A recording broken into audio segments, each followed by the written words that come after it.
மணிக்கூட்டில் உள்ள கூட்டல் அதிசயம் 12 1 13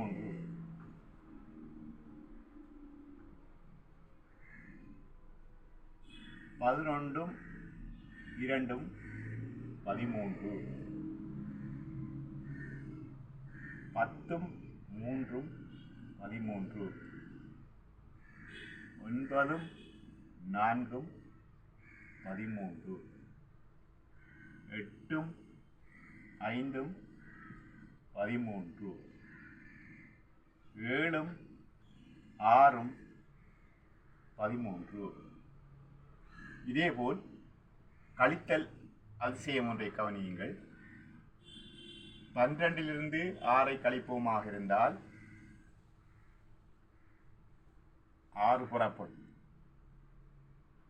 11 5 கழிப்போமாக இருந்தால் 6 புறப்படும். 10 4 கழிப்போமாக இருந்தால் 6 புறப்படும். 9 3 கழிப்போமாக இருந்தால் 6 புறப்படும். 8 2 கழிப்போமாக இருந்தால் 6 புறப்படும். 7 1 கழிப்போமாக இருந்தால் 6 புறப்படும். நன்றி.